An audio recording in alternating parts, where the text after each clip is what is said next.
देश का middle class कमर तोड़ मेहनत करता है, लेकिन इस मेहनत के बावजूद मिडिल क्लास गरीब हो रहा है, अमीर नहीं हो रहा। जितने डेटा का पैसा हमसे लिया जाता है उतना डेटा हमें यूज करने दिया जाए, वो एक्सपायर ना हो। ये हमारे मेहनत के पैसे से खरीदा गया डेटा है। Sir, I demand in this August house to make paternity leave a legal right in India. Sir, third मेरा प्रपोजल है, no bank charges for not maintaining minimum account balance. खाने में खतरनाक मिलावट का मुद्दा, फूड अडल्ट्रेशन का। सर, आज मैं प्रीपेड प्लान के जो मोबाइल यूजर्स हैं उनकी ओर से दो समस्याएं उठाना चाहता हूं। सर, पहली समस्या है कि रिचार्ज खत्म होने के बाद आउटगोइंग के साथ साथ इनकमिंग कॉल का भी बंद होना। दूसरी समस्या जो टेलीकॉम ऑपरेटर का 28 दिन का मंथली रिचार्ज। इस जीवन में दो ही चीजें निश्चित हैं, डेथ यानी कि मृत्यु, और दूसरा है टैक्स। 1 केजी अगर एक्सेस बैगेज हो जाए तो फ्लाइट आपसे हजारों रुपए का किराया वसूलती है, लेकिन कई घंटों के डिले के लिए क्या फ्लाइट हमें कॉम्पनसेट करती है? इंडियन पेपर लीक हमने देखा, देश भर में देखा कि कैसे पेपर लीक हुए, क्या उसमें माफियाओं का राज रहा और कैसे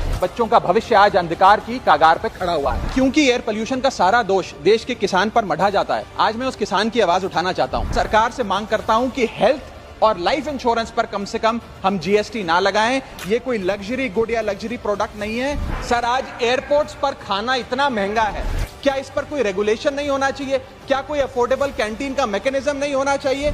सर, मैं बात कर रहा हूं जोमेटो और स्विगी के डिलीवरी बॉयज की। सर, आज मैं इनका दर्द इस सदन में रखना चाहता हूं, और ये 10 मिनट की डिलीवरी का जो जुल्म है इसे समाप्त करना चाहिए। कहीं कैशलेस इलाज अचानक मना कर दिया जाता है, महीनों तक फाइल लटकाई जाती है, रीइंबर्समेंट नहीं मिलता।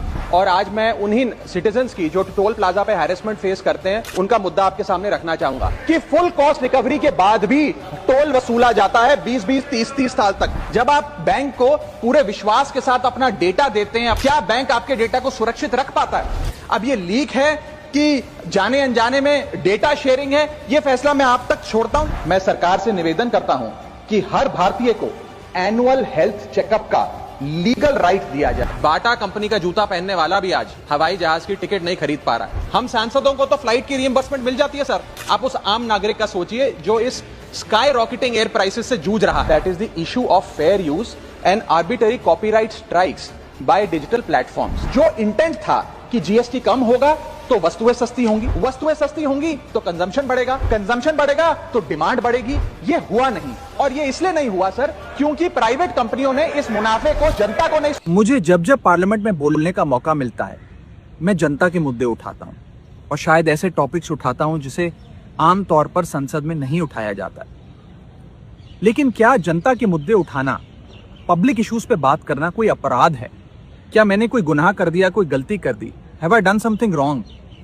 ये सवाल आज मैं इसलिए पूछ रहा हूं क्योंकि आम आदमी पार्टी ने राज्यसभा सेक्रेटेरिएट को ये कहा है कि राघव चड्ढा के पार्लियामेंट में बोलने पर रोक लगा दी जाए। जी हां, आम आदमी पार्टी ने पार्लियामेंट को ये सूचित किया है कि राघव चड्ढा को पार्लियामेंट में बोलने का मौका ना दिया जाए। अब भला कोई मेरे बोलने पर रोक क्यों लगाना चाहेगा? मैं तो जब बात करता हूं देश के आम आदमी की बात करता हूं। एयरपोर्ट पर मिल रहे महंगे खाने की बात रखी, जोमेटो ब्लिंकिट के डिलीवरी राइडर्स की प्रॉब्लम रखी, खाने में मिलावट का मुद्दा उठाया, टोल प्लाजा लूट से लेकर बैंक चार्जेस लूट की बात करी, यहां तक कि मिडिल क्लास पे टैक्स के बोझ से लेकर कंटेंट क्रिएटर्स पर स्ट्राइक क्यों करी जाती है, टेलीकॉम कंपनियां कैसे 12 महीने में 13 बार हमसे रिचार्ज कराती हैं, डेटा रोल ओवर नहीं देती हैं, रिचार्ज खत्म होने के बाद इनकमिंग रोक देती है। तमाम इश्यूज मैंने सदन में उठाए, और ये मुद्दे उठाने के बाद देश के आम आदमी का तो फायदा हुआ, लेकिन इससे आम आदमी पार्टी का क्या नुकसान हुआ? भला कोई मुझे बोलने से क्यों रोकना चाहेगा? कोई मेरी आवाज को क्यों बंद करना चाहेगा? खैर, आप लोग मुझे अनलिमिटेड प्यार देते हैं। मैं जब जब आपके मुद्दे उठाता हूं, आप मुझे सपोर्ट करते हैं, मुझे शाबाशी देते हैं, मेरा हौसला बढ़ाते हैं। मैं आपको कहना चाहता हूं थैंक यू। ऐसे ही मेरा हाथ और मेरा साथ थामे रखिएगा, छोड़िएगा मत। मैं आपसे हूं और मैं आपके लिए हूं।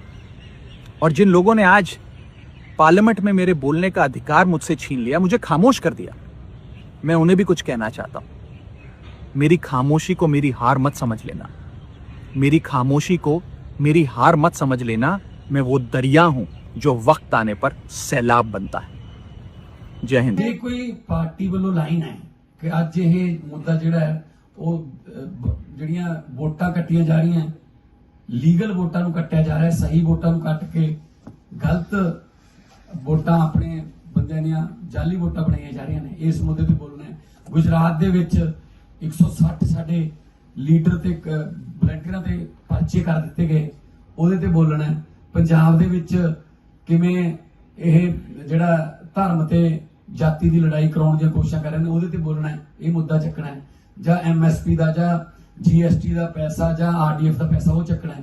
ਉਹਦੀ ਬਜਾਏ ਜੇ ਕੋਈ 에ਅਰਪੋਰਟ ਤੇ ਸਮੋਸਿਆਂ ਦਾ ਰੇਟ ਜਾਂ ਕੋਈ ਕਿਸੇ ਡਿਲੀਵਰੀ ਜਿਹੜੀ ਹੈ PJ ਦੀ ਉਹ 30 ਦੀ ਬਜਾਏ 40 ਮਿੰਟਾਂ 'ਚ ਹੋ ਜਾਣੀ ਚਾਹੀਦੀ ਹੈ, ਐਦਾਂ ਦੇ ਮੁੱਦੇ ਚੱਕੂਗਾ, ਫਿਰ लगूगा नहीं, ਤੁਹਾਨੂੰ शक नहीं होगा कि किसी और पास से तो किसी और स्टेशन तो बोल रहे हैं। सर आपको लग रहा है कि कॉम्प्रोमाइज है राघव चड्ढा? ਤੁਸੀਂ ਕੀ ਕਹਿਣਾ ਚਾਹੁੰਦੇ ਮੈਂ ਕਹਿ ਦੂੰਗਾ ਜੀ, ਕੋਈ ਛੱਡੋ ਪਰੇ ਨਾ ਕਰੋ। ਤੁਸੀਂ ਦੱਸੋ ਕੀ ਕਹਾਂ, ਤੁਹਾਨੂੰ ਕਿਵੇਂ ਲੱਗਦਾ? एक मिनट जी, एक मिनट पहले जवाब दो। सर आपकी बातों से जो आप बोल रहे हो कि वो पार्टी क्या लाइन लग रहा है आपको मेरी बातों से? सीधा बोलिए।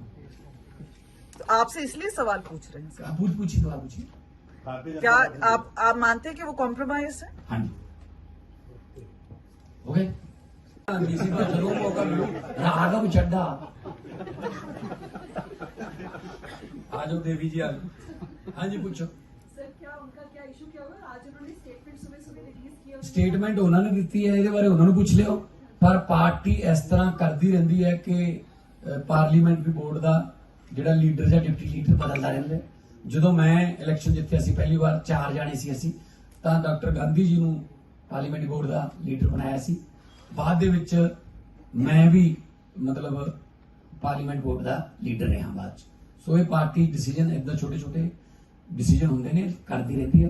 अगे ਉਹਦੀ स्टेटमेंट ਚ ਉਹਨੇ ਕੀ ਕਿਹਾ ਜਾਂ ਨਹੀਂ ਕਿਹਾ, ਇਹ ਉਹਦੀ मर्जी। सर उनका कहना है कि कई मौके पर वो पार्टी के साथ में खड़े दिखे। उन्होंने लिखा है कि मोदी जी से कंप्रोमाइज कर लिया, इस तरीके से डर ਨਹੀਂ ਜੇ ਕੋਈ ਜਦੋਂ ਕੋਈ ਉੱਥੇ ਵਿਪਕਸ਼ ਦੇ ਵੱਲੋਂ ਬਹਿਨੇ ਅਸੀਂ ਲੋਕ ਸਭਾ ਤੇ ਰਾਜ ਸਭਾ ਚ, ਕਈ ਐਦਾਂ ਦੇ ਫੈਸਲੇ ਹੁੰਦੇ ਆ ਜਿਹਦੇ ਵਿੱਚ ਸਾਰੇ ਵਿਪਕਸ਼ ਨੇ, ਸਾਰੇ ਵਿਰੋਧੀ ਧਿਰ ਨੇ ਇੱਕੋ ਫੈਸਲਾ ਲੈਣਾ ਹੁੰਦਾ, ਵਾਕਆਊਟ ਦਾ ਜਾਂ ਵਿਰੋਧ ਕਰਨ ਦਾ। ਜੇ ਉਹਦੇ ਵਿੱਚ ਕੋਈ ਬੰਦਾ ਨਹੀਂ ਕਰਦਾ, ਪਾਰਟੀ ਲਾਈਨ ਤੋੜਦਾ, ਤਾਂ ਫਿਰ ਇਹ ਤਾਂ ਫਿਰ ਵਿਪ ਦੇ ਅਗੇਂਸਟ ਹੋ ਜਾਂਦਾ ਨਾ।